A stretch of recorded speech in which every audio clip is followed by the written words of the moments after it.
ও তুই একবার শুধু চোখ মেলে দেখ খোদার দুনিয়ায়। সারাদিন কাজে, লৌকিকতায় এবং সংগ্রামে আমি এখন অসম্ভব ব্যস্ত।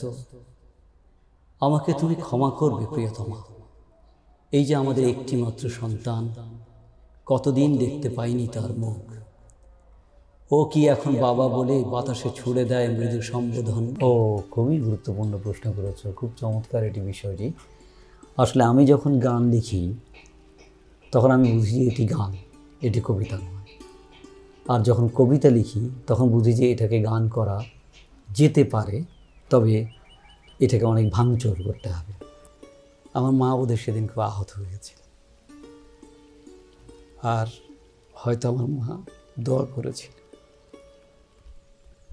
জীবনের সব ভুলগুলোকে এক জায়গায় আনতে যা দাঁড়ায় সেটা হলো কোরআনকে ভালো করে পড়তে পারে, ধারণ করতে পারেনি। ইচ্ছে করে কোরআনের প্রতিটি শব্দের মধ্যে আমি একাকার হয়ে যাই, মিশে যাই। মৃত্যুর দুয়ার দিয়ে আমরা ঢুকবো, তোমরা ঢুকবা না? আসতেই হবে। আমরা না হয় পৃথিবীতে তোমাদের ক্ষমা করে দিলাম, জানি না আল্লাহ তোমাদের ক্ষমা করবেন কিনা। আল্লাহ আমাদের সবার প্রতি রহমত বর্ষণ করুন। আসসালামু আলাইকুম প্রিয় দর্শক সকলকে প্রীতি, শুভেচ্ছা ও ভালোবাসা জানিয়ে শুরু করছি সমন্বিত সাংস্কৃতিক সংসদ শশাসের ব্যতিক্রমধর্মী আয়োজন কবি কণ্ঠে কবিতা ও বৈচিত্র্যময় জীবন। আমাদের সাথে যুক্ত হয়েছেন বাংলাদেশের ৮০ দশকের বাংলা সাহিত্যের অন্যতম কবি চৌধুরী গোলাম মাওলা। তিনি একাধারে গীতিকার, সুরকার, নাট্যকার এবং খ্যাতিমান আবৃত্তি শিল্পী। চলুন তাহলে তার সাথে পরিচিত হই এবং জেনে নিই। আসসালামু আলাইকুম রহমতুল্লাহ, কেমন আছেন প্রিয় কবি? ওয়ালাইকুম আসসালাম রহমতুল্লাহ। ভালো আছি, তবে একটু দীর্ঘস্থায়ী অসুস্থতার মধ্যে দিয়ে দিন যাচ্ছে, তবু ভালো আছি।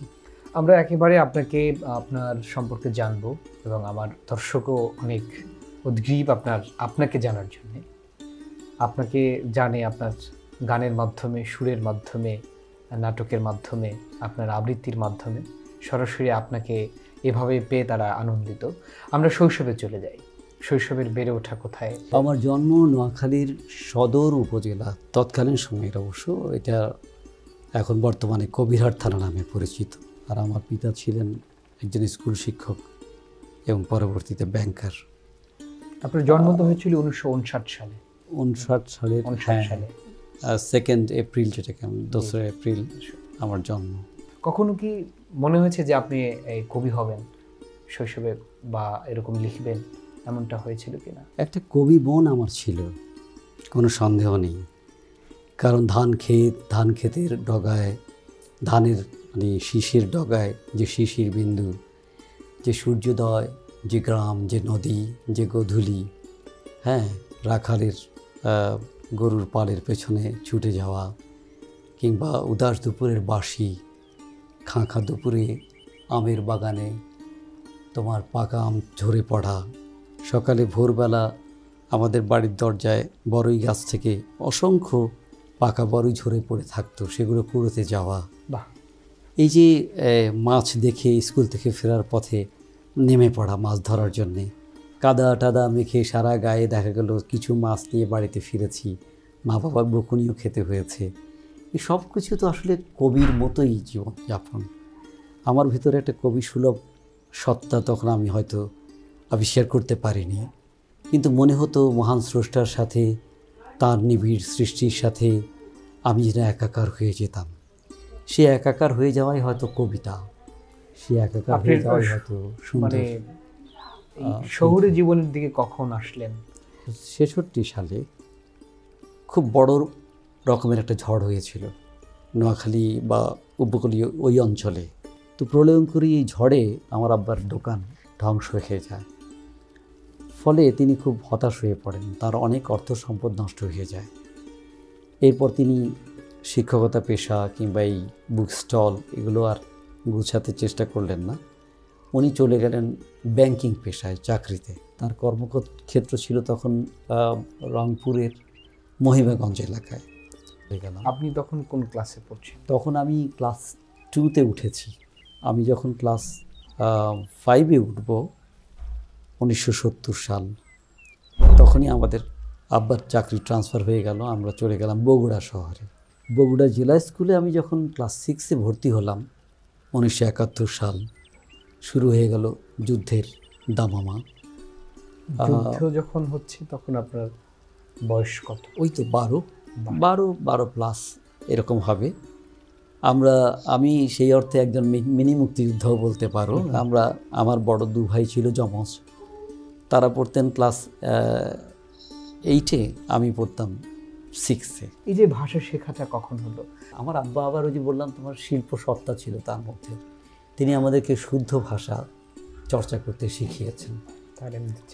ওখান থেকে আমি কিছুটা আবৃত্তিটা শুরু হলো কখন থেকে, কোন ক্লাস থেকে? এটা আমার আব্বা আমার প্রথমে লেখায় হাতে খড়ি দিয়েছিলেন, তখন আমি ক্লাস 7-এ উঠেছি। বগুড়া জেলা স্কুলে পড়ি। তো স্বাধীনতার পরের বছর অটো প্রমোশন পেয়ে আমরা 7-এ উঠলাম। তো আমি তখন টুকটাক কিছু ছড়া বিভিন্ন জায়গায়, যেমন আমরা ওই সারাংশ বা সারমর্ম বা ভাব সম্প্রসারণের জন্য ছোট ছোট কবিতার 4 লাইন 2 লাইন পড়ি না, ওই রকম পড়ে পড়ে আমার ভিতরে একটা কবিতার আবেগ বাসা বাঁধে। তা আমি ওইরকম 2-4 লাইন লিখি। আব্বা এটা খেয়াল করলো, আমার খাতার বিভিন্ন জায়গায় 2-4 লাইন আঁকিঝুঁকি থাকে।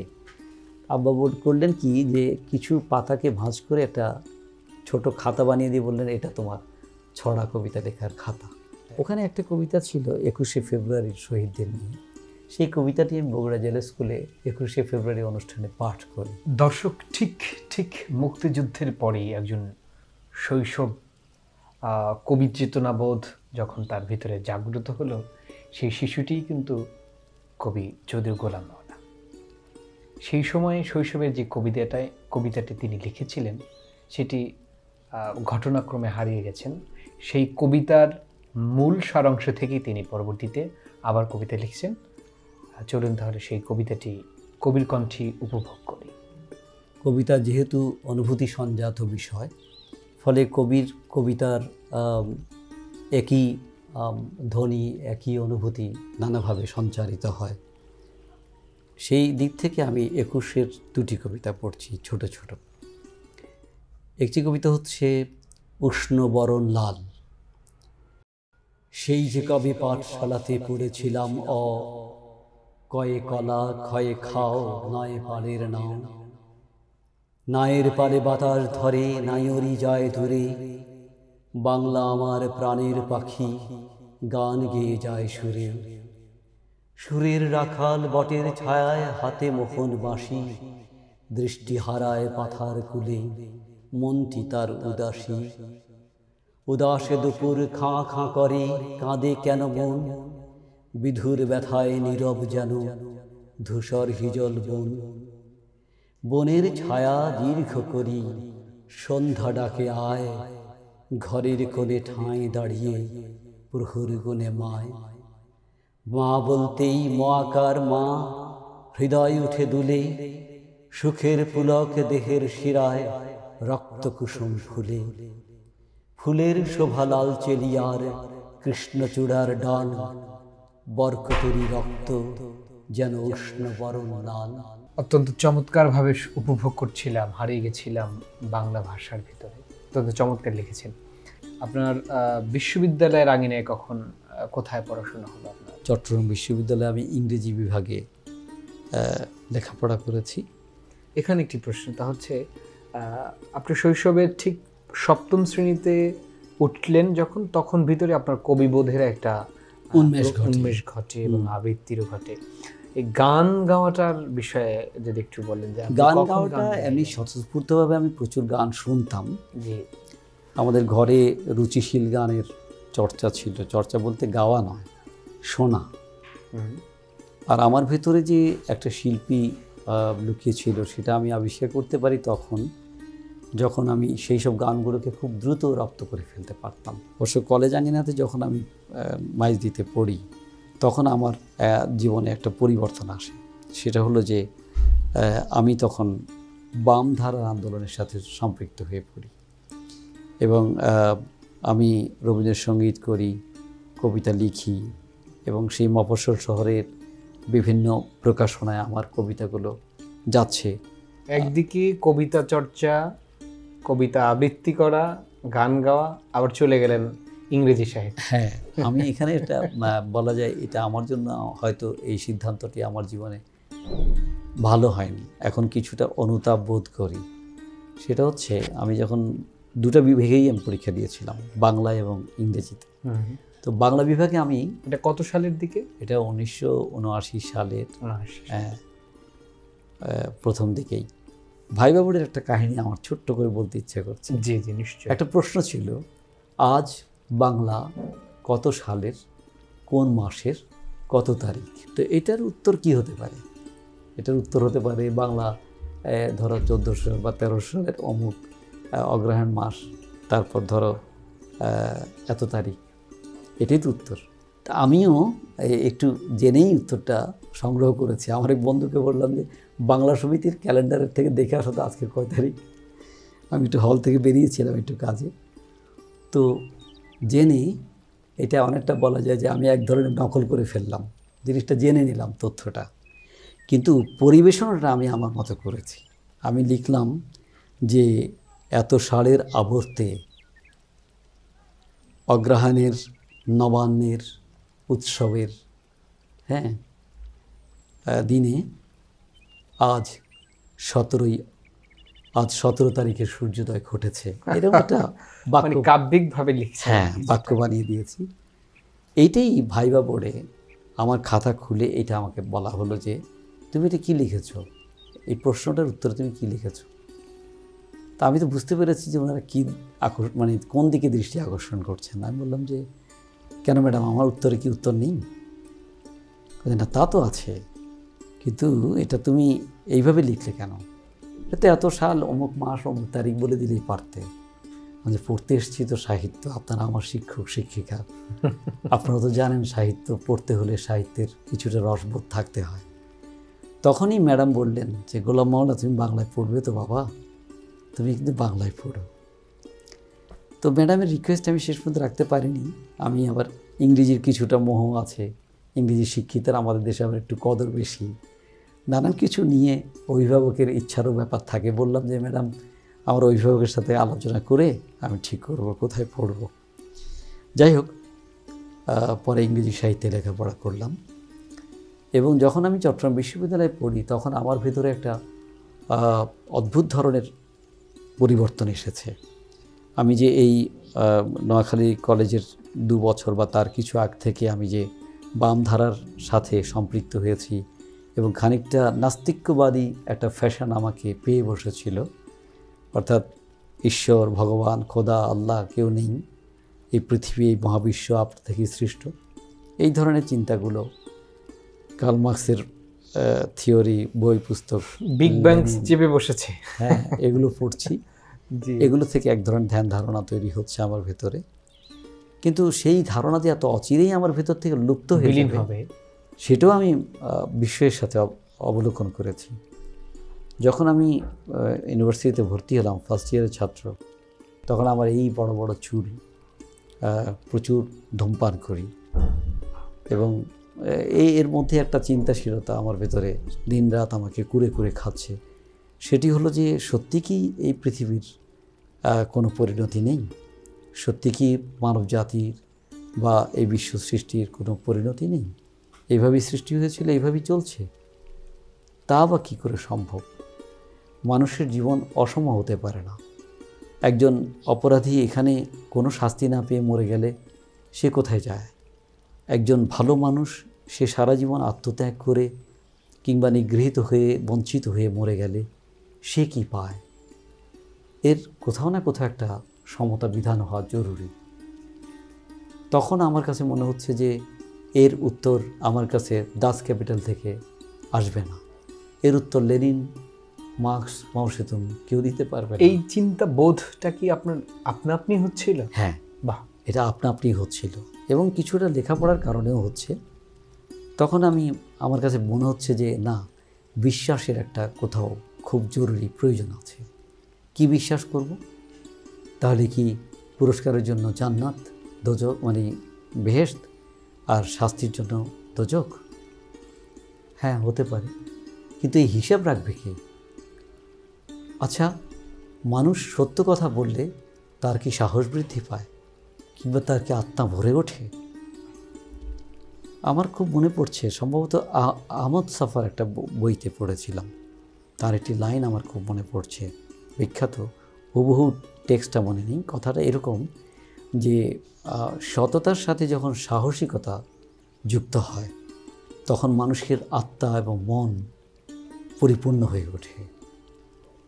আমার তখন মনে হলো যে সত্যকে অস্বীকার করার কোনো সুযোগ নেই, এবং সত্যের মধ্যেই মানুষের যে সাহস, যে আত্মতৃপ্তি, যে বেড়ে ওঠা, সব কিছু যে পরিণতি, এর একটা সুন্দর সমন্বয় ঘটে।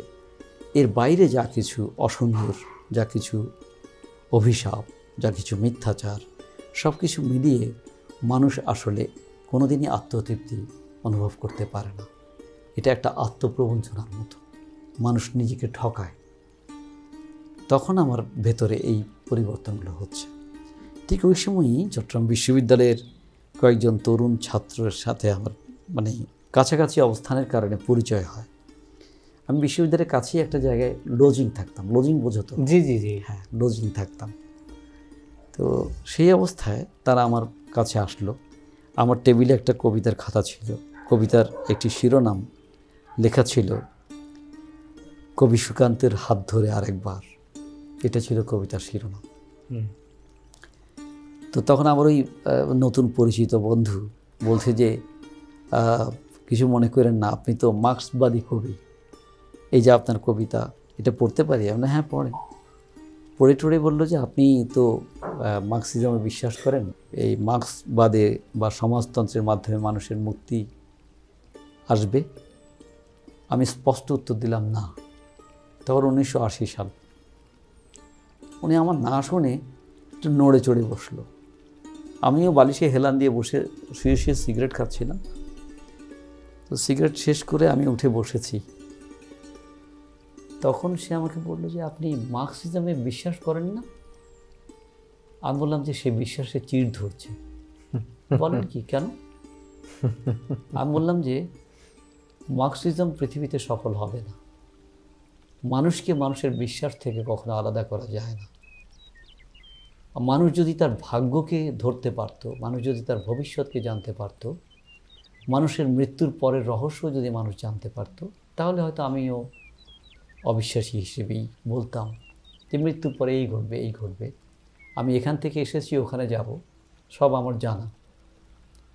কিন্তু এখন তো আমি কিছুই জানি না। আমি কে? এই পৃথিবীর 800 কোটি মানুষের ভেতরে আমি এক সত্তা। কে আমি? কোথা থেকে এসেছি? কোথায় যাব? কি আমার পরিণতি? কিছুই জানি না। তো সেখানে বিশ্বাসকে বা তকদিরকে বা ভাগ্যকে অবশ্যই গুরুত্ব দিতে হবে। এই পৃথিবীর শুধুমাত্র কর্ম এবং তার দ্বারা নিয়ন্ত্রিত ভাগ্য, এটাও চূড়ান্ত সাফল্য নয়। আবার আমরা যদি দেখি যে একজন লোক অনেক পরিশ্রম করেছে, ঠিক ফলটা খাওয়ার আগ মুহূর্তে সে মরে গেছে, তাহলে আপনি কি জবাব দেবেন? তো পরক্ষণে তাদের অনুভূতি কিংবা তাদের সাথে ওরা তো অবিশ্বাস্য। তারা বুঝতে পারছে না যে ইনি কি চান।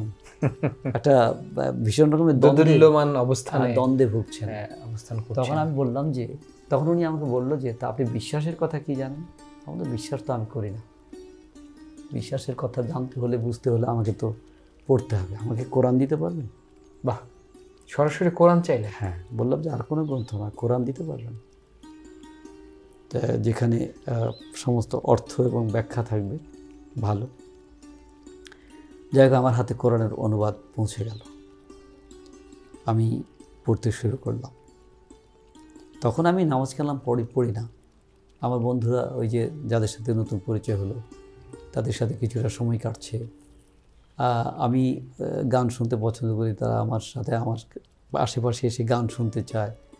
বা আমরা দাবা খেলতাম, তারা আমার সাথে দাবা খেলে, সঙ্গ দেয়। মসজিদের পুকুরের সিঁড়িতে বসে আমি বাতাস খাই, তারা নামাজ পড়ে। এভাবে দিন যাচ্ছে। আমি কোরআন পড়ার চেষ্টা করছি, বোঝার চেষ্টা করছি। আমার কাছে মনে হলো আমি আমার উত্তর পেয়ে যাচ্ছি। তো সে বন্ধু প্রশ্ন করেছিল যে কেন আপনি মার্ক্সবাদ থেকে আপনার বিশ্বাস পরিহার করছেন। আমি সেদিন বলেছিলাম যে মার্ক্সিজমের বা সমাজতন্ত্রের বয়স পৃথিবীতে আর বড় জোর এক যুগ। এটা মন্তব্য করছি আমি 1980 সালে। 1992 সালে আমি ঢাকার একটি জাতীয় দৈনিকে, তখন আমি সাব এডিটর হিসেবে চাকরি করি, রাত 11:15 আমার হাতে এএফপি, রয়টারের ছোট ছোট কয়েক টুকরা নিউজ এসে পৌঁছলো। তখন লেট নাইট নিউজ কভার করতে হতো। আমি সেখানে দেখছি যে লেনিনগ্রাদ থেকে আনুষ্ঠানিকভাবে সমাজতন্ত্রের পতাকা গর্বাচেপ নামিয়ে দিলেন। আমি হিসাব মিলাচ্ছি 80 to 90। হ্যাঁ, 1980 সাল থেকে 1992। দর্শক এখানে একটু পয়েন্ট করতে, তা হচ্ছে আমরা জানি সাহিত্য চর্চা যারা করেন, কবি যারা হন, সত্যিকার অর্থে তারা একটু এলোমেলো থাকেন। কিন্তু সত্যিকারের কখনোই কোনো কবি এলোমেলো থাকতে পারেন না। তারা একটি বিশ্বাসকে বহন করে। যেমনটা যদি আমি আল মাহমুদের কবিতা থেকেই বলি, হে আমার আরম্ভ, শেষে তিনি উল্লেখ করেছেন, আমি অস্তগামীদের থেকে মুখ ফিরিয়ে নিয়েছি, আমি জেনে গেছি কে তুমি, কখনই অস্ত যাও না, তোমার প্রতি মাথা ঝুঁকিয়ে দিয়েছি, এই আমার রুকু, এই আমার সিজদা। হ্যাঁ, চৌধুরী গোলাম মাওলা সেটাই বলছিলেন। টকবগে তরুণ, যখন কিনা তার তারুণ্যে অন্য কাজ করার হাতছানি তাকে বারংবারই টানছিলেন, তিনি সেদিকে তিনি দৃষ্টিপাত না করে তিনি বিশ্বাসকে খোঁজ করলেন। একটা পর্যায়ে তিনি সৃষ্টিকর্তাকে খুঁজে পেলেন। তিনি পবিত্র গ্রন্থ আল কোরআনের অনুবাদ পড়ছেন। এভাবেই হয়তো বিশ্বাসী কবিদের মোড় ঘুরে যায়। আজকে এই অনুষ্ঠানের মাধ্যমে এই জিনিসটা যে আমরা পেলাম, সত্যি আমাদের অনুষ্ঠান সফল এবং আমি ব্যক্তিগতভাবেও সফল। কবি একটু আগাই, আসলে এটি তো আবেগের কথা। হ্যাঁ, বিশ্বাসকে আমি আসলে খুব আবেগ আক্রান্ত হয়েছিলাম সেদিন, এবং তখন আমি নিউজটার অনুবাদ করে দিয়ে আমি ঢুকে পড়ি একটা অন্য রুমে, ভেতরে একটা রুমে গিয়ে কক্ষে গিয়ে আমি আলাদা করে অজু করি এবং নামাজ পড়ে আমার আল্লাহর কাছে কৃতজ্ঞতা জানাই যে আমার মতো একটা মূর্খ মানুষ, একটা মানে বলা যায় তখনও তো আমি একটা বালক, হ্যাঁ, বিশ্ববিদ্যালয়ে পড়ি, তখন আমার বয়স আর কতই হবে, 19-20 বছরের একটা যুবক। আমি কি করে মন্তব্য করেছিলাম যে পৃথিবীতে সমাজতন্ত্রের আয়ু বড়জোর আর 12 বছর বা এক যুগ। ঠিক এক যুগের মাথায় গিয়ে যেদিন আনুষ্ঠানিকভাবে সমাজতন্ত্র ধসে পড়ল। তো এটা আমার কাছে মনে হয়েছে যে আসলে আমার পূর্বপুরুষ বা আমার দাদার কথা যা কথা বলেছিলাম, এরা একটু আলেম ওলামা টাইপের মানুষ, এটা হয়তো আমার রক্তের ভেতরও আছে। আমি অনেক সময় অনেক কিছু অনুমান করে বলে দিই, পরবর্তীতে সেটা দেখা যায় যে সত্যি হয়ে এসেছে আমার জীবনে। তো এটা আল্লাহ সুবহানাহু তাআলা হয়তো কবুল করে ফেলেন, বা আমার এই স্বপ্নকে আমাকে আগেই জানিয়ে দিতে পারেন ইলহামের মাধ্যমে, হয়তো এটা ঘটে, আমার বিশ্বাস। তখন থেকে কি আপনি নামাজের প্রতি দুর্বল হয়ে গেলেন? হ্যাঁ, তার থেকে তো ধীরে ধীরে নামাজে অনুরক্ত হলাম। নামাজ পড়ার পেছনে আরেকটা ছোট্ট কারণ, একটা ছোট্ট ঘটনা আছে। তখন আমি ওই তো ফার্স্ট ইয়ারের ছাত্র, বিশ্ববিদ্যালয়ের বাড়িতে গিয়েছিলাম, শীতকাল, মা রসের নানা রকমের পিঠা ফিরনি তৈরি করেছেন, খাবার জন্য ডাকছেন। তা আমি তো ঘুম থেকে উঠবো 10টায়, আর মা চাচ্ছেন যেগুলো একটু গরম গরম খাক, মজা পাবে। তো যখন মা নিজে নিজে নাস্তা তৈরি করে এসে আমাকে বারবার ডাকছে, আমার কাছে একটু উৎপীড়ন মনে হলো। আমি একটু রেগে গিয়ে মাকে বললাম যে কী পেয়েছো, নামাজ করছো, নামাজ পড়িনি তো কী হয়েছে, তুমি তো সারা জীবন নামাজ পড়েছো, বলো তো সূরা ফাতিহা কী পড়ো। মা তো একটু ভ্যাবাচ্যাকা খেয়ে গেলেন, বাবারে ছেলে হঠাৎ আমাকে আক্রমণ করে বসলো। উনি ঘর ঝাড়ু দিচ্ছিলেন আর আমাকে ডাকছিলেন বারবার। আমি উঠে ওনার ঘরের ঝাড়ুটা হাত থেকে নিয়ে উঠোনে ফেলে দিয়ে বললাম যে এখানে ঝাড়ু দিতে হবে না, চলে যাও, আমি ঘুমাবো। আমার মা বোধহয় সেদিন খুব আহত হয়েছে, আর হয়তো আমার মা দোয়া করেছিল। ওই দোয়ার পরিবর্তনই আমার ভিতরে হয়তো এই চিন্তা এনে দিয়েছিল। যাই হোক, যখন আমার বিশ্বাসের বেলাভূমি পরিবর্তন হয়ে গেল, পথ পরিবর্তন হয়ে গেল, স্বাভাবিকভাবেই আমি তখন ধীরে ধীরে তার কাছে ফিরতে শুরু করেছি। তখন আমি সিজদায় নত হতে শুরু করেছি, এবং যেটা পরবর্তীতে আমার বিশ্বাস, আমার জীবনযাপনের অনিবার্য অঙ্গ হয়ে দাঁড়িয়েছে। তুমি প্রশ্ন করেছিলে যে আমি কখন গান লিখি, আসবো সেই প্রশ্ন। নিশ্চয়ই নিশ্চয়ই।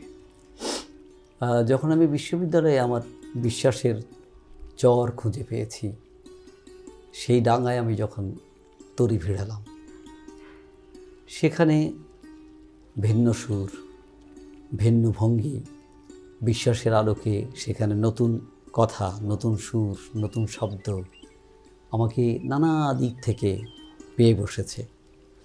একজন কবি যখন মানে একটা অবস্থান থেকে আর একটা অবস্থানে পরিবর্তন করে, তখন মনে হয় চট করে কিছু লিখতে পারে না। আমারও ঠিক তাই হয়েছে। আমি একদম 6 মাসের জন্য একটা স্থবিরতায় আক্রান্ত হয়েছি।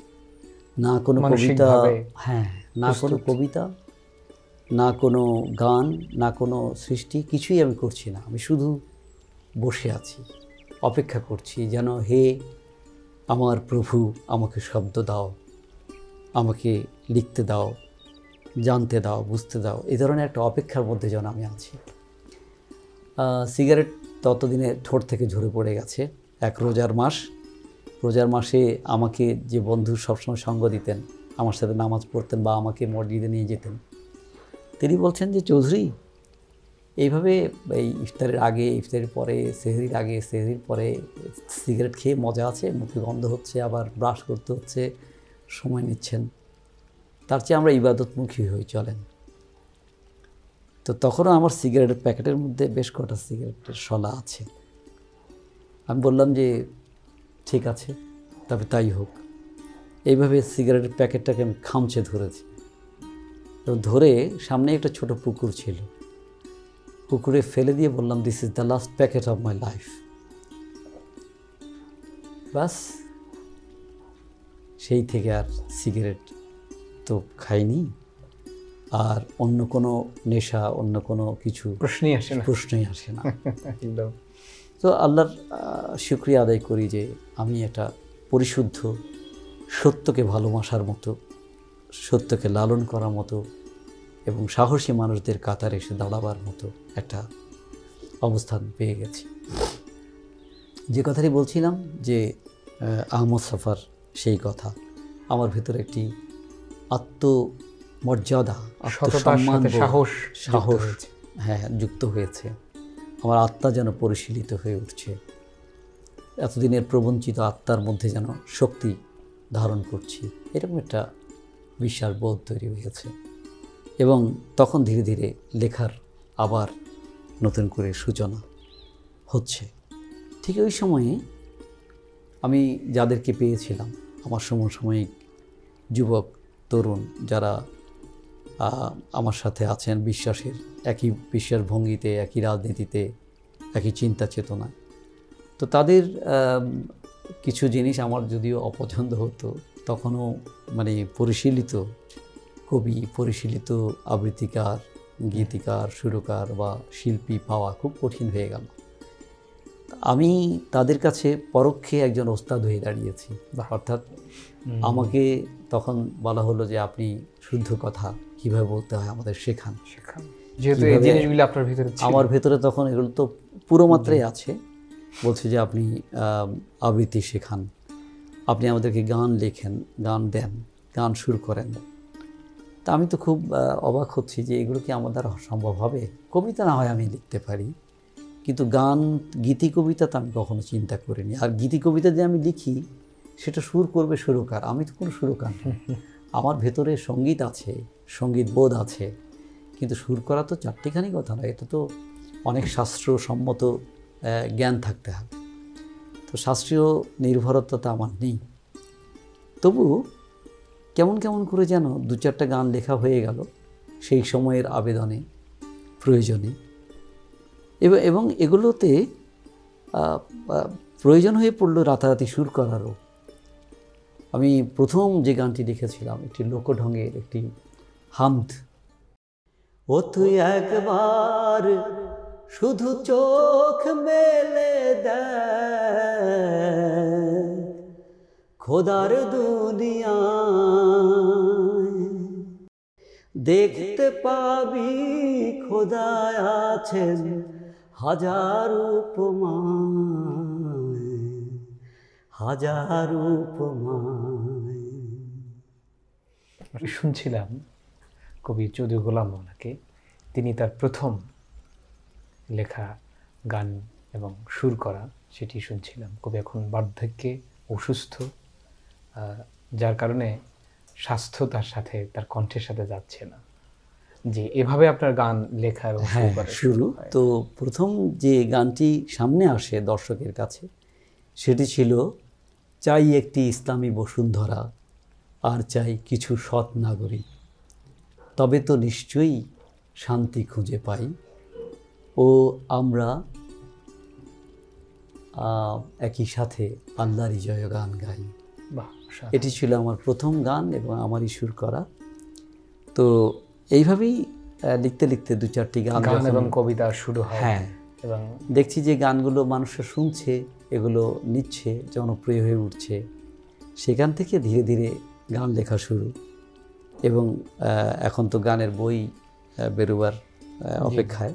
আপনার প্রিয় কবি কে ছিলেন বা কাদেরকে আপনি আদর্শিক জায়গায় আপনি আপনার আইডল হিসেবে নিতেন? হ্যাঁ, প্রিয় কবি তো আসলে দেশি বা আমার বাংলা ভাষার বাইরে অনেক কবি আছেন।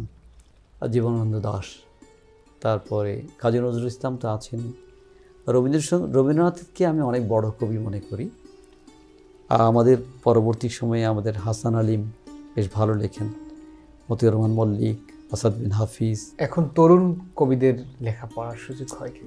তরুণদের কবিতার মধ্যে যে জিনিসগুলো আমি অভাব বোধ করি সেটি হলো যে তরুণরা খুব দ্রুত কিছু করে ফেলতে চায়। স্যার, আপনার প্রথম কাব্যগ্রন্থ কোনটি এবং আপনার কবিতার সংখ্যা কতটি? কবিতার সংখ্যা অবশ্য আমার একেবারে গোনা নেই। ধরো 2টা গ্রন্থের পরে আরেকটা গ্রন্থ বেরোতে পারে, এটার কবিতা মোটামুটি গুছিয়ে নিলে আরেকটা কাব্যগ্রন্থের কবিতা আছে হাতে।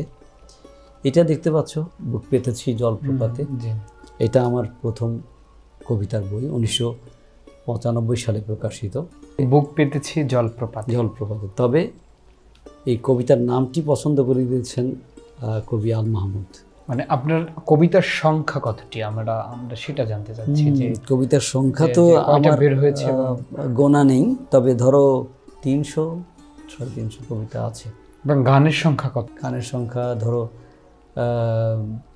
200-র কাছাকাছি। আমরা একটা কবিতা শুনতে চাই, কোনটা শোনাবেন? এটি অলিখিত চিঠির খসড়া। ফুল ও প্রশান্তিতে নিমজ্জিত শহীদ মাহফুজকে। বসন্তে তোমার সাথে দেখা হবে, কথা হবে, সে ভরসা কই প্রিয়া আমার। সারাদিন কাজে, লৌকিকতায় এবং সংগ্রামে আমি এখন অসম্ভব ব্যস্ত। আমাকে তুমি ক্ষমা করবে প্রিয়তমা। এই যে আমাদের একটি মাত্র সন্তান, কতদিন দেখতে পাইনি তার মুখ। ও কি এখন বাবা বলে বাতাসে ছুড়ে দেয় মৃদু সম্বোধন, আদর। অন্তরতমা বধূ আমার, একা একা তুমি কি ক্ষেপে ওঠো আমার ওপর? গত বসন্তে বেশ তো কিছুদিন দ্বৈত কেটেছে আমাদের স্বাচ্ছন্দ্য সমাহারে। কে জানে কবে আবার এমন বসন্ত সাঁঝ হবে, তোমাকে ফুলের মধ্যমণি করে গাইব আমি বিশ্বনন্দিত কোনো প্রেম গীতির প্রথম স্তবক, কিংবা সংবেদনশীল রীতিতে করব নিবেদন আদিম প্রেম, স্খলিত ভালোবাসা। মেহবুবা শোনো, এখন প্রতিটি দিনকেই মনে হয় জীবনের শেষ দিন, কারণ এখন আমাদের চারিদিকে হন্তারক শ্বেত ভল্লুক নির্লজ্জ নেকড়ের দল। এখন আমাদের চারদিকে হন্তারক, যারা অবিশ্বাস্যভাবে হাতে তুলে নেয় ছোরা ও কিরিচ। এখন আমাদের চারিদিকে হন্তারক, প্রগতির আলখেল্লায় যারা ঢেকে রাখে পাশব নখর। এখন আমাদের চারিদিকে হন্তারক, যারা আমাদেরকে বানিয়ে নিয়েছে তাদের বিজয়ী প্রতিপক্ষ। তাই এখন প্রতিটি দিনকেই মনে হয় ভাসমান সিংহদ্বার। জীবনকে সশস্ত্র মৃত্যুর কাছে সোপর্দ করে পথ চলি, আর বলি, প্রভু হে, তোমার বিতানে লিখে নিও এই অধমের নাম। এত সব অকপট ভাষণ তোমাকে না শোনালেই ভালো হতো। তোমার খাটিয়ায় ঝুলে আছে স্যালাইনের ব্যাগ। আমি স্পষ্ট দেখতে পাচ্ছি তোমার শিয়রে খাড়া রয়েছে মৃত্যু, যেদি মৃত্যু। তবু দিলরুবা আমার, আমি বলছি শোনো, আমি আমার সংগ্রামে, কাজে, অধ্যয়নে সদা চৈতন্য বিপুলাকায় ন্যায্য সংগ্রামে সংগ্রামে সংগ্রামে গেল বসন্তের সমস্ত স্মৃতি ভুলে গেছি। চোখের পাতায় শুধু স্বপ্নময় এক শিশুর অপাপ মুখশ্রী। আর তুমি প্রিয়তমা নারী, প্রায়শই এক অসহ্য প্রেম ও যন্ত্রণার যোগফলের মতো দীপ্ত হয়ে ওঠো। আর এদিকে সামনে ও পেছনে, ডানে ও বাঁয়ে আচমকা খড়গ, কাপুরুষ খড়গ, হন্তারক খড়গ, শ্বেতভল্লুক খড়গ, বিবস্ত্র খড়গ। মাঘের মধ্যরাতেও এক ঝটকা দক্ষিণা বাতাস তোমার মতোই সাহসী ও দীপ্যমান সোহাগে পরশ বলিয়ে গেল। আহা, বসন্ত তবে নিকটবর্তী হলো কি খুব। আমরা এখন অবস্থান করছি একবিংশ শতাব্দীর বিজ্ঞানের সর্বোচ্চ উন্নয়নের দ্বার প্রান্তে। কবি এবং কবিতা এবং লেখক এবং লেখা, এগুলি যখন আমরা হৃদয়ে ধারণ করি, তখন কলম, কাগজ, থাকে থাকে বই কিংবা দত কলমের ব্যবহারকে দৃশ্যায়ন হয়।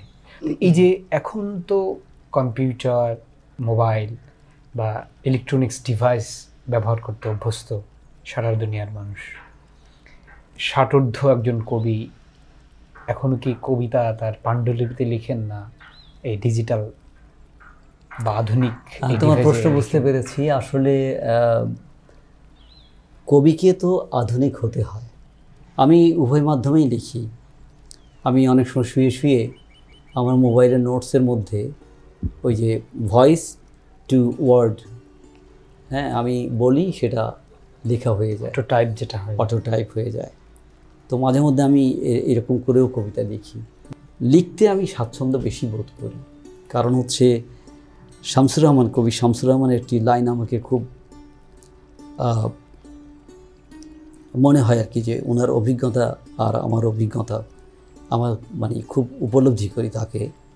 কবিতার একটি চরণ জন্মাবার আগে তার 50 বার মৃত্যু হয়। সাহিত্য চর্চায় তো বিশ্বাসের কবিদের নানা ধরনেরই প্রতিবন্ধকতা থাকে। প্রতিবন্ধকতা কি এখন পর্যন্ত, বড় ধরনের প্রতিবন্ধকতা কি হয়েছে? এ তো থাকবেই। কবি আর একজন অকবি, বিজ্ঞানী এবং একজন অবিজ্ঞানী, এইভাবে যদি তুমি ভাগ করো, বিজ্ঞানী বা কবি তারা হচ্ছেন চিন্তাশীল মানুষ, সৃজনশীল মানুষ। তো সব মিলিয়ে কবির বা বিজ্ঞানীর অনেক দায়িত্ব। হ্যাঁ, একজন সাধারণ মানুষের যে দায়িত্ব সেটাকে ছাপিয়ে কবিকে কবি হতে হয়। একজন সাধারণ মানুষের যে কর্তব্য তাকে ছাপিয়ে একজন মানুষকে বিজ্ঞানী হতে হয়। একদম। ফলে অনেক দায় আছে, একজন কবির দায় অনেক বেশি। এবং সেক্ষেত্রে দেখা যায় যে প্র্যাকটিক্যালি কবিরা অনেক কিছু থেকে বঞ্চিত হয় এবং সাধারণ মানুষের অহেতুক তিরস্কারের শিকার হয়। কবিরা অনেক সময় ব্যক্তিত্বে আঘাত পেয়ে থাকেন। তো তারপরেও কিন্তু কবি একজন কবি, এবং তাকে এই সমাজের মানুষদের মূল্যায়ন করার দরকার আছে। কবি যদি কবিতার ধ্যানস্থতা থেকে বেরিয়ে অন্যদিকে মন দিতেন, সাধারণ মানুষের মতোই তিনি যদি ধনরত্নের পেছনে, ক্যারিয়ারের পেছনে, সমাজে অন্যভাবে সম্পৃক্ত হওয়ার চেষ্টা চালাতেন, হয়তো তিনি অন্যভাবে প্রতিষ্ঠিত হতে পারতেন। একজন কবির চেয়ে বেশি করে প্রতিষ্ঠিত হওয়া যায়। তবে দুঃখ নেই, আমার সামনে যে বইগুলো দেখছো, এই যে বইগুলো, এগুলো যখন আলাদা করে করে বই হবে, হয়তো আমার 10টা বই হবে। আমার 10টা বই একজন ধনাঢ্য ব্যক্তির 10টা বড় অট্টালিকার চেয়ে আমার কাছে অনেক দাম। বাহ। ওই অট্টালিকা একদিন ভেঙে পড়তে পারে, ওই অট্টালিকা তার রূপ যৌবন হারাতে পারে। কালের কারণে দেখা যাবে যে এই অট্টালিকাটা ওল্ড ফ্যাশন হয়ে গেছে, কিন্তু কবির সৃষ্টি সেগুলো কিন্তু ওল্ড হয়। কারণ একজন কবি এই কারণেই পুরনো হন না যে তিনি তার সময়কে ধারণ করেন, তার সময়ের চিন্তা, তার সময়ের মানুষদের অবস্থা, তার সময়ের রাজনীতি, তার সময়ের মননশীলতা, বিকাশ, ইতিহাস সব কিছুকে কবি ধারণ করেন, লেখকরা ধারণ করেন। যার কারণে ইতিহাস যেমন বারে বারে ঘুরে ঘুরে আসে, কবিতাও বারে বারে ঘুরে ঘুরে আসে। এর মৃত্যু নেই, অমর একটা বিষয়। হ্যাঁ, কেউ বলতে পারে যে এটা অনেক পুরনো হয়ে গেছে, এই ভাষা এখন আর চলে না। হ্যাঁ, চলবে না, কারণ স্বাভাবিক যে আধুনিক সময় আসবে, সে আধুনিক ভাষাকেই বরণ করে নেবে, আধুনিক চিন্তাতেই সে চিন্তা করবে। কিন্তু পুরনো জায়গা যেটা, সেই জায়গায় ফিরে গিয়ে কবিকে আবিষ্কার করতে হবে, কিংবা কবির মাধ্যমে সেই স্থানে গিয়ে সে ওই স্থানকে, ওই সময়কে আবিষ্কার করতে সক্ষম হবে। অনেকে বলে থাকেন যে কবিরা বেশ অভিমানী, কবিদের বেশি রাগ থাকে। আপনি এর সাথে একমত কি? একমত। এটা কেন বেশি থাকে? এটা বেশি থাকে এই কারণে, ওই যে তোমাকে একটা কথা বললাম যে সমাজের মানুষেরা কবিদেরকে ঠিক ওইভাবে স্বীকৃতি দেয় না। সেটা নয় সমাজ না দিলে, ব্যক্তিগত জীবনেও, পারিবারিক জীবনেও হ্যাঁ, এখানে দেখা যায় একটু খুঁটখুঁটে মেজাজের হয়। এমনটা কি? মেজাজটা কি আসলে হয় কি, মানে অভিমানটা বেশি থাকে সব ক্ষেত্রে। হ্যাঁ, মানে তার কারণ হচ্ছে তাদেরকে বোঝে না, অনেকে বুঝতে দেয়, বিলম্ব করে কিংবা ভুল বোঝে। আপনার মন খারাপ থাকলে কি করেন? মন খারাপ থাকলে দুটো বিকল্প আছে। কখনো খুব একাকী বসে বসে অতীতের কথা ভাবি, গান শুনি। আবার কখনো ইচ্ছে হলো কোরআন পড়ি, কিংবা নামাজ পড়ি, কিংবা বাইরে চলে যাই কোথাও, একা একা হাঁটি, ঘুরি ফিরি, দেখি। এবার আসি একটু স্বাভাবিক জীবনে। আসলে কবি বলতে তো তাদের ঘর সংসার আছে, স্ত্রী সন্তান আছে। এই যে কাব্য চর্চার ক্ষেত্রে কিংবা সাহিত্য চর্চার ক্ষেত্রে আপনার সহধর্মিণী আপনাকে সহযোগিতা করে? পরিবার নিবিড়ভাবে, নিবিষ্টভাবে যেভাবে চায়, এইভাবে অনেক সময় কবিরা সময় দিতে পারে না। যেমন ধরো আজ সারাদিন আমি তোমাদের সাথে কাটিয়ে দিচ্ছি, আমার পরিবার হয়তো আমাকে কোনো কাজে পাচ্ছে না, কিংবা তারা তাদের মতো স্বাচ্ছন্দ্যে মুভ করতে পারছে না। এটা অনেক সময় একটু হলেও তো ক্ষোভের তৈরি করে। তবে এই কথা সত্য যে কবিদের স্ত্রীরা অনেক ধৈর্যশীল হয়। একটা মজার বিষয় বলি, আমার স্ত্রী অত্যন্ত সুনিপুণা গৃহিণী, বাহ, একজন অত্যন্ত নিবেদিত মা, এবং একই সময় একজন অত্যন্ত তিনিও তো লেখালেখি করেন। তার একটা উপন্যাস, এই যে এটা তবুও নীলিমা, তবুও নীলিমা, এটা একটু ছদ্মনাম ব্যবহার করেছে। আমার স্ত্রীর নাম হচ্ছে কামরুন নাহার, জি, সে ব্যবহার করেছে কামরুন্নেসা, আর ডাক নাম তার চৌধুরী রোজি। এটা 2017-তে গ্রন্থমেলায় প্রকাশিত হয়েছিল। হ্যাঁ, সেদিক থেকে একজন লেখিকার স্বামী হিসেবে আমার একটু অহংকার করার তো বিষয় থাকেই। কবিরা তো অনেক রুচিশীল মানুষ, তাদের রুচিবোধটা স্বাভাবিক না অস্বাভাবিক? অস্বাভাবিক এই অর্থে বলছি, সাধারণ মানুষের মতো নয়। আপনার প্রিয় খাবার কি? আমার প্রিয় খাবার বললে একদম গ্রাম বাংলার জিনিসের দিকে যেতে হবে। জি জি, এই যে শাপলা ভাজি, শাপলা ভাজি, শাপলা, তারপর যেমন মলা মাছ, বাইন মাছ, তারপর তোমার চিরিং মাছ, জি জি, এই জাতীয় মাছগুলো আমার খুব প্রিয়। তারপরে দেশি মুরগির খাবার দাবারে কখনোই রিচ ফুডের প্রতি আকৃষ্ট হইনি। বৈচিত্র্যপূর্ণ খাবারের দিকে আমার আকর্ষণ আছে, নতুন কোনো খাবার, নতুন কোনো আইটেম, সেগুলো আকর্ষণ। এখন পর্যন্ত এমন কিছু আছে যে ইচ্ছেগুলো এখনো পূর্ণ হয় নাই, বা সুযোগ পেলে এই ইচ্ছেগুলি করতে চাই, এমন কি আছে? হ্যাঁ, একটা জায়গা হলো যে আমি 2016 সালে হজ করেছি, মাশাআল্লাহ। আবার হজ করতে ইচ্ছে করে। বা আল্লাহর ঘরে যাওয়ার ইচ্ছে করে। তারপরে আমার খুব প্রিয় নৌকা ভ্রমণ। আমি আমার নৌকায় যখনই চড়েছি আমি গ্রাম বাংলাকে অনুভব করেছি আমার রক্তের ভেতরে, আমার দেহের প্রতি শিরায় উপশিরায়। আমি যখন জাপান ছিলাম তো একদিন প্রশান্ত মহাসাগরের তীরে কোনো একটা বিচে বেড়াতে গেছি। সেখানে আমি আমার হাত এবং পা পানিতে ডুবিয়ে দিয়েছি। স্নান করছি না, গোসলে যাইনি সেদিন। ডুবিয়ে দিয়ে আমি ভাবছি যে এই পানি স্পর্শ করে আছে ভারত মহাসাগরের পানিকে, সেই পানি স্পর্শ করে আছে বঙ্গোপসাগরের পানিকে, সেই পানি স্পর্শ করে আছে আমার দেশ, আমার মাটিকে। আমি আমার মাটিকে যেন স্পর্শ করছি, আমার দেশের পানিকে যেন স্পর্শ করছি। এই যে বোধগুলো, এগুলো তৈরি হয়। তো মাঝে মধ্যে ইচ্ছে করে খুব সুন্দর কোনো নদীতে চলে যাই, বিহারে চলে যাই। কখনো ইচ্ছে করে যে আমার গানগুলো খুব যেভাবে আমি চেয়েছি সেইভাবে যদি রেকর্ড হতো, সুন্দর করে যদি সেগুলো নির্মাণ হতো, হ্যাঁ, আধুনিকভাবে সেগুলো রেকর্ড হতো, সেগুলো শুনতে কেমন হতো। আমার শুনতে ইচ্ছে করে, ভালো লাগে। এখন তার আমি নিজে গাইতে পারি না, ফলে আমার গানগুলো আমি চেষ্টা করছি। এখনও প্রায় 70-80টা গান আমার সামনে আছে যেগুলোতে সুর করা হয়নি। স্যার, আপনি তো কবিতায় যেরকম আপনার বিস্তৃত অবস্থান রয়েছে, তেমনি আপনি গানেও আবার একটি বিখ্যাত হামদ আমাদের বাংলাদেশের জনে জনে জনপদে ছড়িয়ে গেছে। ইদানিংকালে খুব গেয়েছেন তরুণরা, আমি তোমার মতো আপন করে আর কারে পাই বলো। আজকে যদিও কবিতার অনুষ্ঠান, কিন্তু একজন কবি তো তার লেখনীতে বৈচিত্র্যময়। না, গান কবিতা, এটা হলো গানের কবিতা। তাহলে একটু আমরা ওই গানটা একটু শুনতে চাই, তোমার মতো আপন করে আর কারে পাই বলো। আমাদের সাথে যারা আছেন, সবাই ক্যামেরার পিছনে যারা আছেন সবাই সহযোগিতা করবে, আপনি সাহস নিয়ে বলেন। সবার কি জানা আছে গানটা? বেশ ভালো কথা। আচ্ছা, ঠিক আছে, আমি একটু শুরু করে দিই, কিন্তু আমি কন্টিনিউ করতে পারবো না এই কণ্ঠ নিয়ে হয়তো। জি। আমি তোমার মতো আপন করে আর কারে পাই বলো, হাঁটতে গেলে ছায়া হয়ে, বন্ধু হয়ে সঙ্গে তুমি চলো, আর কারে পাই বলো, আমি তোমার মতো আপন করে আর কারে পাই বলো,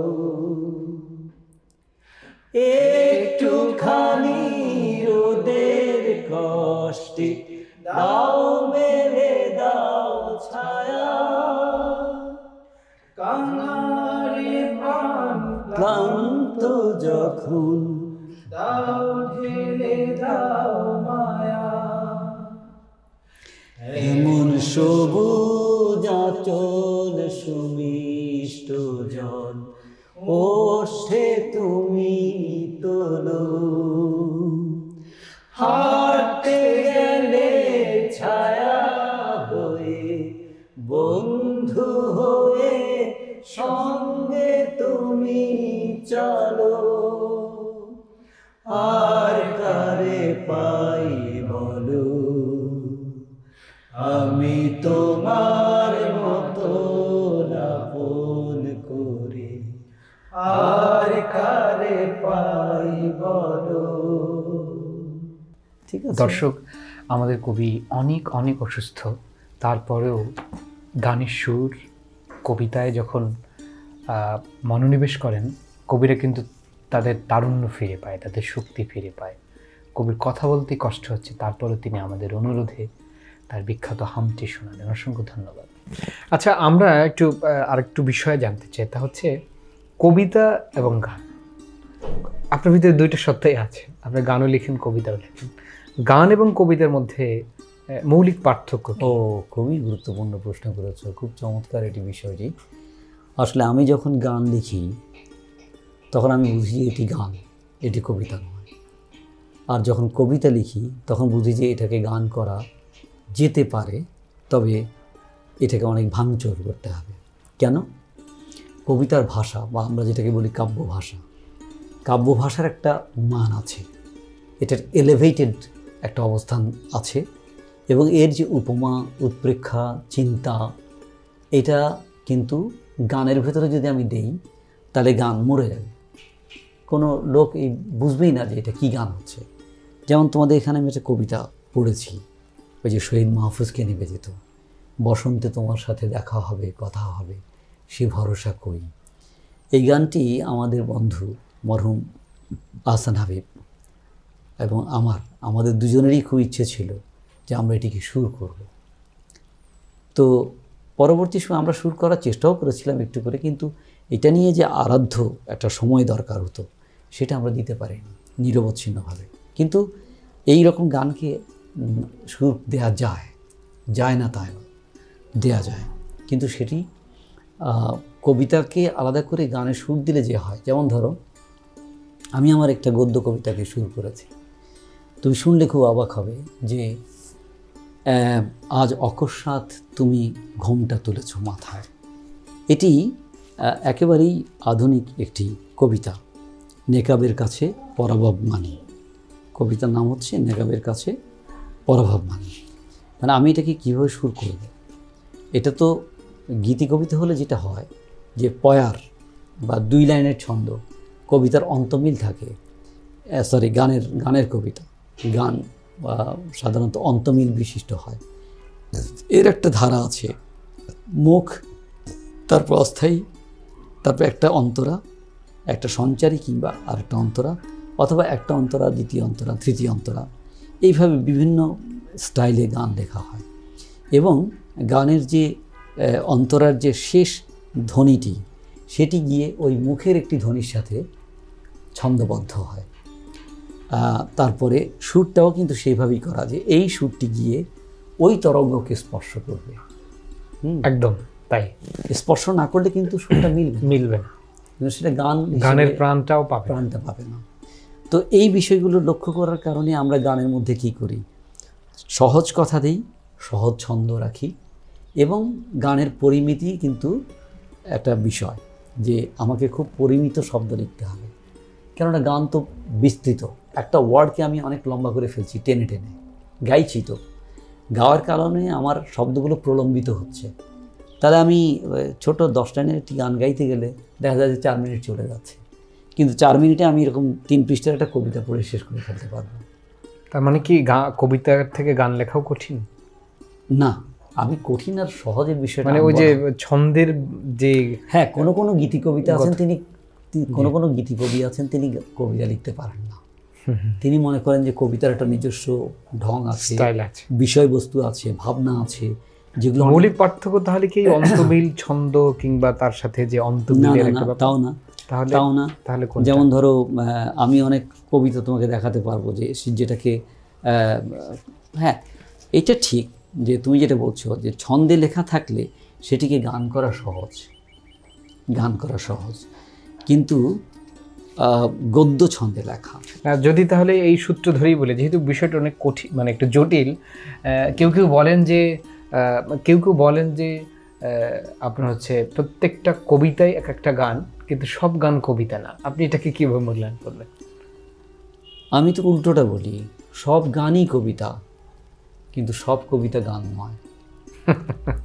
কারণ সব কবিতাকে গীতিময়তায় আবিষ্কার করা কঠিন। কবিতার নিজস্ব ছন্দ থাকে, এর বিষয়ভঙ্গির আলোকে তার ভেতরে আবেগ, অনুভূতি এবং শব্দচয়ন এবং সেগুলোর যে বিক্ষিপ্ততা, এটাকে তোমার কবিতায় আমরা যেভাবে উপভোগ করি, গানের মধ্যে ছেড়ে দিলে গান সুর দুটো ধাক্কাধাক্কি করতে করতে শেষ হয়ে যাবে। আমরা অনেকক্ষণ একদম রাপটাপ কথা শুনছিলাম, পার্থক্য এবং মৌলিক ব্যঞ্জনা কি হতে পারে না হতে পারে। আমরা আবার কবিতায় ফিরে আসি। আমাদের এখন কোন কবিতাটা শোনাবেন? কবিতার শিরোনাম হচ্ছে অনিবার্য নির্মল আকাশ। মাঝে মাঝে আমি আমার সন্তানের হাত ধরে ভোরের হাওয়া খেতে, উন্মুক্ত আকাশ আর পবিত্র সূর্যোদয় দেখতে ঘর হতে বেরিয়ে পড়ি। আমার সুচারু চিন্তন খান খান হয় এই ভেবে, হা পুত্র, তোমার দেহ মন স্বাস্থ্যের জন্য আগেকার সেই নির্মল আকাশ, স্নিগ্ধ বাতাস আমি কোথায় পাব? অবিমিশ্র সৌন্দর্যের থালা আমার হাত থেকে কেবলই পড়ে যাচ্ছে। সোনার পাথর বাটি ভেঙে টুকরো টুকরো হচ্ছে প্রতিদিন। নগরমুখী সরবরাহ শাকসবজি, আলু, পটল, কলার স্তূপ, হোটেলগুলোতে ভেজাল তেলে স্নেহধন্য খাদ্যের সম্ভার, হাতের কাছেই মিলছে অভিনব ফাস্ট ফুড, প্যাকেজ আর বিলাসের হরেক সামগ্রী। বাজারে যা বিকোচ্ছে সুন্দরী স্লিম মডেল কন্যার বিষের ভ্রুভঙ্গি ও দেহজ কারিশমায়। আকাশের ভেতর আকাশ নেই, আছে কূট হলাহল, স্তরে স্তরে বিপর্যয়, বোমা, নিশ্ছিদ্র ধোঁয়ার কুণ্ডলী। ইথারে দোল খায় নগ্নতা দিবারাত্রি, বেহায়া সঙ্গীতের গমকে বোবা হয়ে রয় বর্ণমালা, নির্বাক জ্ঞান ভাণ্ডার। হা পুত্র, 52 শহীদরা তাদের সন্তানদের কথা ভেবে ভাষার অধিকার ও মুক্তির জন্য রাজপথে এঁকেছিল বুকের তাজা রক্তের আলপনা। কিন্তু তোমার মানসিক স্বাস্থ্য, বোধের উন্মেষ, মানুষের মতো মানুষ হওয়া, সেই করণীয় কর্তব্যের দায়ে আমি কি শুধুই অসহায় এক পিতৃত্ব মাত্র? ইচ্ছে করে এই দুঃসহ অবক্ষয়ের বিপরীতে জেলে দেই অজস্র মনন শিখা। অকস্মাৎ কৃষ্ণ গহ্বর দীর্ণ করে জাগুক মনের জানালায় 21-এর সূর্যোদয়।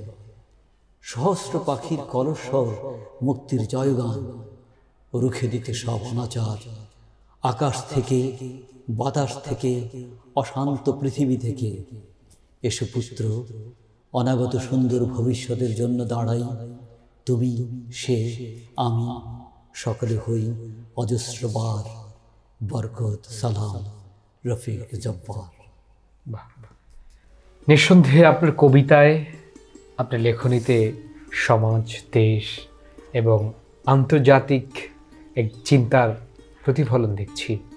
আমাদের আগামী প্রজন্মের জন্য যথেষ্ট বার্তা আছে। আপনি একজন নাট্যকার, নাটক লিখছেন, নাটক নিয়ে কিছু কথা বলুন। নাটক আমি প্রথম লিখি 1983 সালের শুরুর দিকে। আমাদের একটি নাটক প্রয়োজন। তো নাটক তো তখন আমাদের বেশ কিছু নাটক হয়েছে সারা দেশে, কিন্তু শ্রোতাদের একটা চাহিদা থাকে নতুন নাটক। আমি একটা নতুন নাটক লিখলাম। নতুন নাটক বলতে এটি কাব্য নাটক, অর্থাৎ ছন্দে ছন্দে সংলাপ। এটা মুসলিম হলে প্রথম, চট্টগ্রাম মুসলিম হল ইনস্টিটিউট, এখানে মঞ্চস্থ হয়। উপদ্রুত। আপনার নাটকের সংখ্যা কত হবে? আমার নাটকের সংখ্যা মোট 6টা। জি। এর মধ্যে 2টি মঞ্চস্থ হয়নি কখনোই। সেই দুটোর কথাই বলছেন। সবচেয়ে বেশি জনপ্রিয় এবং সবচেয়ে বেশি মঞ্চস্থ হয়েছে যে নাটকটি, সেটি হচ্ছে উপদ্রুত স্বপ্নেরা। আমাদের আগামী কবিতার ভবিষ্যৎ কেমন দেখেন? শঙ্কাবোধ করছি এই কারণে যে কবিতা হচ্ছে কিনা, কবিতা লেখার ব্যাকরণ কি, কোনো গ্রামার আছে কিনা, গ্রামার আগে জানতে হবে। গ্রামার মেনে কবিতা লিখতে হবে, গান লিখতে হবে। যখন সে ব্যাকরণ জানে তখন সে ব্যাকরণের এমন একটা অভিনব জায়গায় চলে যায়, এমন একটা অত্যন্ত দক্ষ জায়গায় পৌঁছে যায়, যেখান থেকে সে সাইকেল থেকে শূন্যের উপর দিয়েও যেন চালাতে পারবে এরকম। এখানে এটা তো অবশ্যই আমাদের এখানে তো প্রশ্ন নেই যে ব্যাকরণ জানাটা চাই কবিতায় লিখতে গেলে। কিন্তু এখন বর্তমানে আর একটা জিনিসও আছে যে নতুন যখন তিনি কিছু লিখতে চাচ্ছেন, তার ভাবনা আছে, কবিবোধ আছে, যখন এই কাঁচা কবি যিনি, তাকে অনুৎসাহিত করাও হচ্ছে মাঝে মধ্যে, এটা কোনো কবিতাই হলো না। এই যেটা আমাদের লক্ষ্য রাখা উচিত, যারা পরামর্শ দেয়, মানে কখনো কখনো এটা হয়ে পড়ে, ফেসবুক অনেকেই লেখেন এটা কবিতাই হয়নি, সেই জায়গায় কি বলবেন? এখানে দুটো বিষয় আছে। জি। একটা হলো যে কবিতা লিখছে তাকে অনুৎসাহিত করা যাবে না, তার কবিতার বোধটা আছে কিনা এবং তার ভাবনাগুলো কি, সেগুলোকে কবিতায় আনতে হলে কবিতা তাকে পড়তে হবে। আমার কবি বন্ধু সুলাইমান আহসান খুব সুন্দর বলেন যে কবির যত পঠন পাঠন আছে, সেই কবির কবিতা তত বেশি ধারালো বা বা সে নতুনত্ব নিয়ে আসতে পারে কবিতায়। তো কবিতা পড়ার জিনিস, উপলব্ধির জিনিস, পড়তে হবে, উপলব্ধি করতে হবে। তারপর দেখা যাবে যে অনেক কবিতার নির্যাস আমার ভেতর থেকে আমার মতো করে আর একটা বেগ তৈরি করেছে, বেরিয়ে আসছে। তো এখানে আধুনিক কবিদের মানে আধুনিক কালের ছেলেদের, তরুণ ছেলেদের, কবিদের উৎসাহিত করতে হবে, আগে তুমি কবিতা পড়ো। কবি বন্ধুদের এখন পেলে কি করতেন? যে কবিরা ছেড়ে চলে গেছেন, তাদেরকে হারিয়েছি, তাদের জন্য বেদনা জাগে মনের মধ্যে, তাদেরকে আর পাবো না। তবে তাদের সৃষ্টিগুলো হাতের কাছে আছে, নেড়ে চেড়ে দেখি। কিন্তু তাদেরকে পেলে সেই পুরনো দিনের কথা এবং আধুনিক সময়ের চিন্তাগুলো নিয়ে শেয়ার করতাম, মজা করতাম, ভালো লাগতো, আড্ডা দিতাম, নতুন সৃষ্টির প্রেরণা পেতাম। কবি বন্ধু কে আছে আপনার? চট্টগ্রামের কবিদের মধ্যে হাফিজ রশিদ খান, আবু মুসা, তারপরে বিশ্বজিৎ চৌধুরী, এরা হচ্ছে আধুনিক কবিদের মধ্যে একটু বাম ধারার কবি। আর ডান ঘরানায় ইকবাল করিম রিপন আমার বন্ধু, যদি আমার বয়সে বেশ কবছর ছোট, 3-4 বছরের ছোট। তারপরে আরও অনেক অনুজয় কবি আছেন, আর অনেক বয়সে ছোট।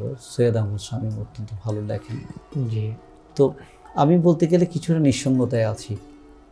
হ্যাঁ, যদি প্রশ্ন করি, সুলাইমান হাসান বা আসাদ বিন হাফিজ বা বুলবুল সরোয়ার আমার একজন কবি সিলেটের ছিলেন। না, বুলবুল সরোয়ার হচ্ছে ঢাকাতে আছে, ঢাকাতেই আছেন। তিনি অত্যন্ত উঁচু দরের একজন লেখক আমি বলবো। তার হাত, তিনি একজন সব্যসাচী লেখক, সোজা কথায়।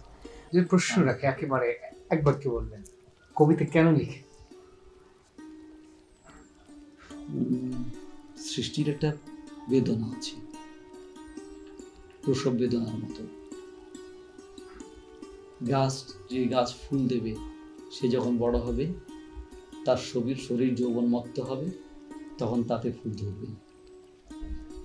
যে নারী মাতৃত্ব বরণ করতে সক্ষম হবেন, তিনি অবশ্যই মা হবেন।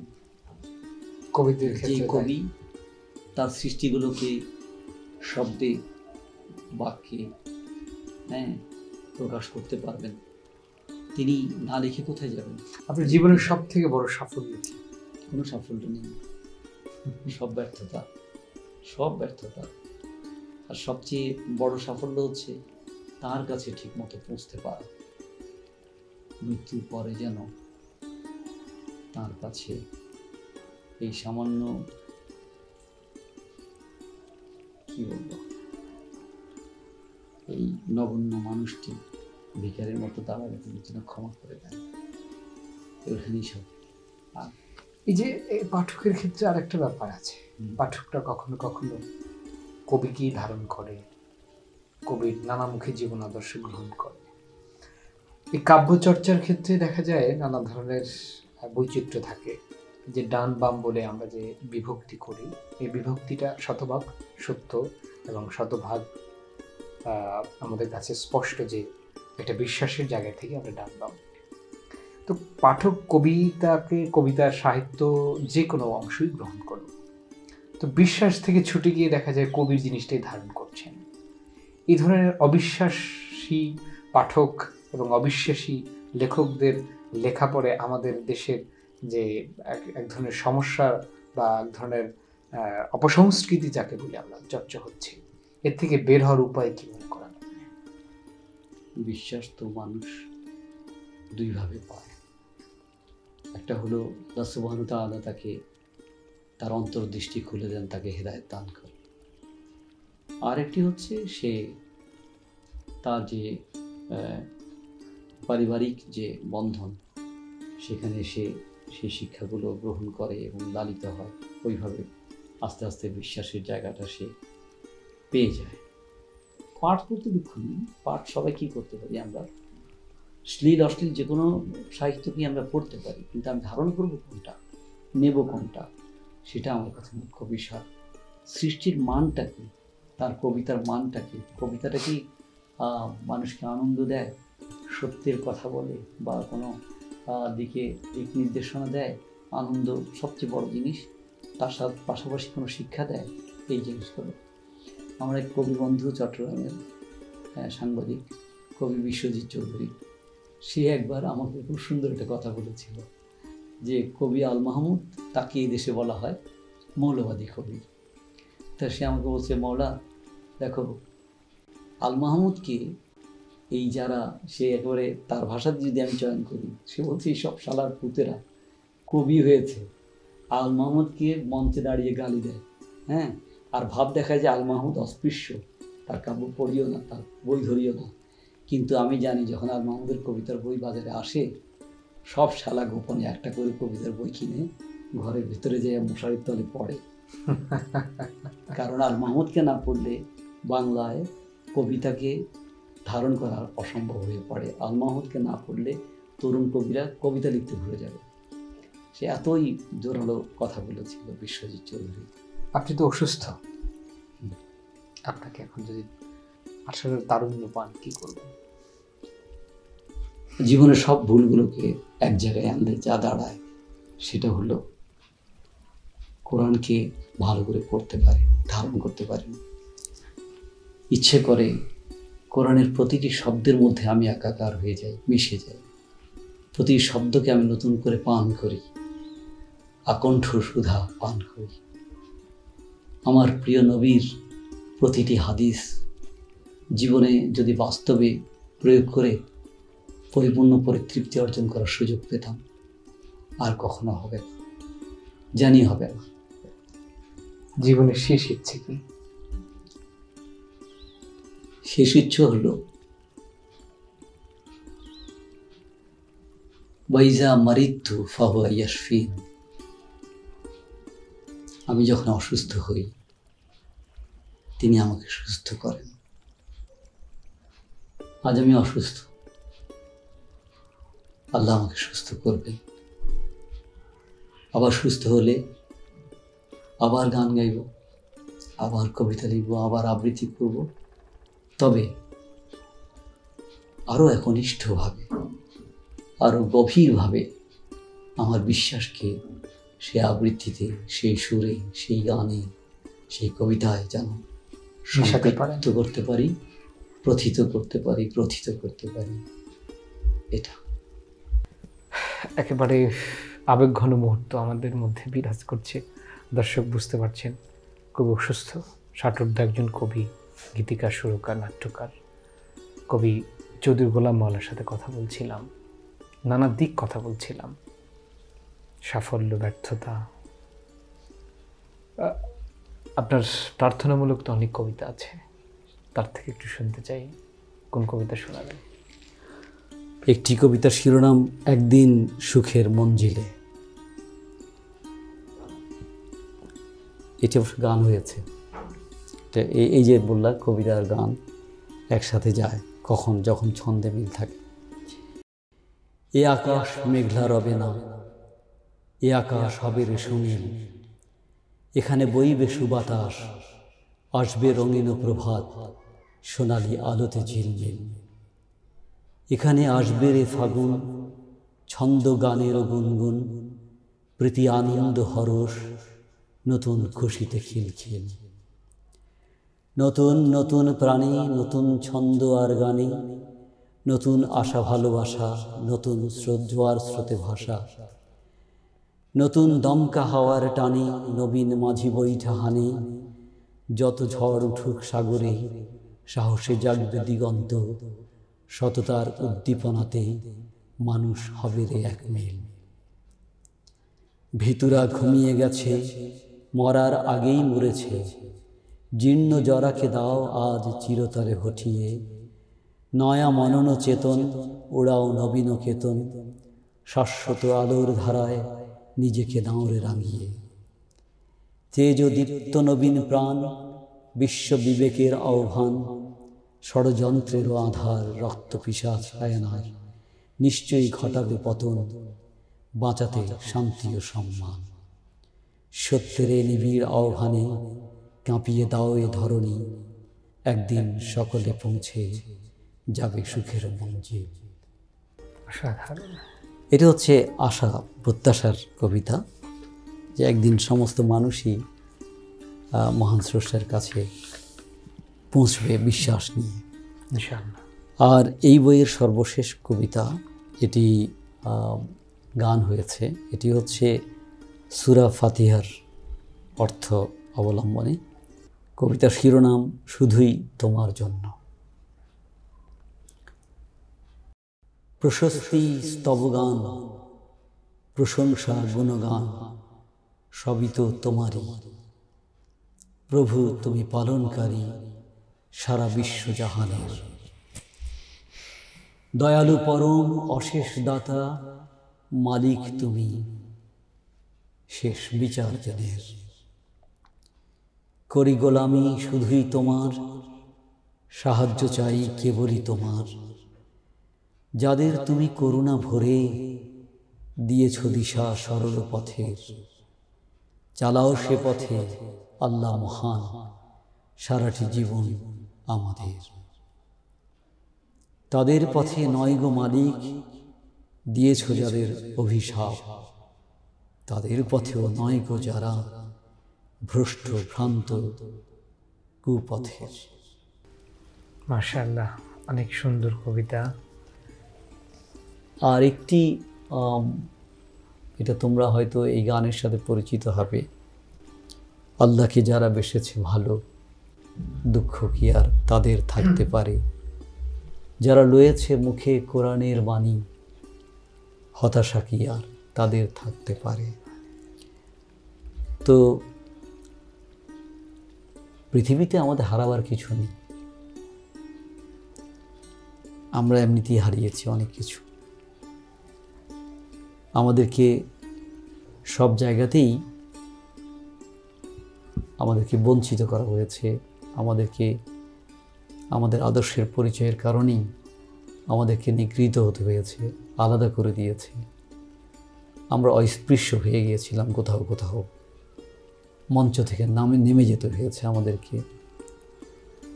আমরা টেলিভিশনের অনুষ্ঠানে, রেডিওর অনুষ্ঠানে, বড় কোনো মঞ্চে আবৃত্তি করার, গাইবার সুযোগ পাইনি। পাশ্চাত্যে এই বিভাজনগুলো নেই। আমরা আমাদের সাহিত্যকে, সংস্কৃতিকে ধ্বংস করে দিয়েছি। অত্যন্ত উঁচু দরের, উঁচু মানের লেখাগুলোকেও আমরা কম্পাইল করতে পারিনি। ডান বামকে এক জায়গায় এক মলাটের ভেতরে আনতে পারিনি। কবি ফরুক আহমদের মতো এত বড় বিশাল মাপের মৌলিক কবি, তাকে এখন অস্পৃশ্য করা হচ্ছে। আল মাহমুদের মতো এত বড় একজন আধুনিক কবি, তাকে মৌলবাদী বলে দূরে সরিয়ে দেওয়া হলো। তার বই এখন মানে বইমেলায় উঠলে সেখানে এসে হামলা করা হয়। এরকম ঘটনা তো আমরা দেখছি, জানি। এইসব প্রবঞ্চনার জায়গা এই পৃথিবী। তারপর কোথায় যাবা তোমরা? আমরা যেখানে যাব সেখানে তোমাদেরও যেতে হবে। মৃত্যুর দুয়ার দিয়ে আমরা ঢুকবো, তোমরা ঢুকবা না? আসতেই হবে। আমরা না হয় পৃথিবীতে তোমাদের ক্ষমা করে দিলাম, জানি না আল্লাহ তোমাদের ক্ষমা করবেন কিনা। আল্লাহ আমাদের সবার প্রতি রহমত বর্ষণ করুন। জি, একেবারে আমরা অনুষ্ঠানের শেষের দিকে। আমাদের দর্শকদের কিছু বলার থাকতে বলে বিদায় নেবেন। দর্শকের কাছে বলার জন্য আমি খানিকটা নিজেকে কাঠগড়ায় দাঁড় করাতে চাই, যে আপনারা আমাকে ক্ষমা করবেন। একজন কবি হিসেবে, একজন গীতিকার হিসেবে, সুরকার হিসেবে বা লেখক হিসেবে আমার দায় আমি এড়াতে পারি না। অবশ্যই আমাকে জবাবদিহি করতে হবে। আমি যতটা জ্ঞান অর্জন করেছি, যতটা এই জীবনে অর্জন করেছি, শিখেছি, তার তুলনায় আমার মনে হয় আমি আরও অনেক দেয়ার ছিল, দিতে পারিনি। আরও অনেক বেশি আলো ছড়ানোর প্রয়োজন ছিল, ছড়াতে পারিনি। এই দায় একান্তই আমার, এখান থেকে মুক্তি নেই। তবে আপনারা যদি ক্ষমা করেন, আর মহান স্রষ্টা যদি আপনাদের দোয়ায় আমাকে ক্ষমা করে দেন, এমন আকস্মিকভাবে অসুস্থ হয়ে পড়বো এটা ভাবিনি কখনো। তবু মহান আল্লাহর কাছে চাইবার জিনিস হলো অমূল্য নেয়ামত, সেই সুস্বাস্থ্য। যে আমার 57 বছর বয়স পর্যন্ত অক্ষত এবং অনড় ছিল, হঠাৎ করেই আমি নড়ে গেছি। আবার যেন সুস্বাস্থ্য ফিরে পাই, আবার যেন কাজ করতে পারি, শক্ত হাতে লেখনী চালাতে পারি, আমৃত্যু সেই তৌফিক মহান আল্লাহ সুবহানাহু ওয়া তাআলা আমাকে দিন। তাহলে বোধহয় জবাবদিহিতার আরও কিছু অংশ থেকে রেহাই পাওয়ার, মুক্তি পাওয়ার একটা জায়গা খুঁজে পাব। আসসালামু আলাইকুম রহমতুল্লাহ। প্রিয় দর্শক, এতক্ষণ ধরে আপনাদের সাথে কথা বলেছি, কথা শুনেছি, না জানা অনেক গল্প আমরা বিনিময় করেছি। আমাদের সাথে ছিলেন কবি চৌধুরী গোলাম মাওলা। আমরা কবিকণ্ঠে কবিতা ও বৈচিত্র্যময় জীবনে আজকের অনুষ্ঠানে আমাদের এই কবিকে পেয়ে সত্যি আমরা আনন্দিত, আপ্লুত। তার জীবনের আবেগঘন অনেক কথাই আমরা শুনেছি। আশা করি এই বার্তা আমাদের পরবর্তী জীবনের জন্যে খুবই খুবই গুরুত্বপূর্ণ হবে। আমাদের সুন্দর এবং সত্যের কথা দেশের জনপদে প্রতিটি মানুষের কাছে দোরগোড়ায় যেন ছড়িয়ে যায়। আমাদের এই সুন্দর এবং সত্যের সাহিত্য ছড়িয়ে পড়ুক বিশ্ব দরবারে। দর্শক, আবারও কথা হবে অন্য কোনো কবির সাথে। সে পর্যন্ত আপনারা সুস্থ থাকুন, ভালো থাকুন। সকলকে সালাম। আসসালামু আলাইকুম ওয়া রাহমাতুল্লাহ। মাঝে মাঝে আমি আমার সন্তানের হাত ধরে ভোরের হাওয়া খেতে, উন্মুক্ত আকাশ আর পবিত্র সূর্যোদয় দেখতে ঘর হতে বেরিয়ে পড়ি। আমার সুচারু চিন্তন খান খান হয় এই ভেবে, হা পুত্র, তোমার দেহ মন স্বাস্থ্যের জন্য আগেকার সেই সুস্থ সংস্কৃতির নান্দনিক বিকাশ ও নৈতিকতা সমৃদ্ধ সমাজ।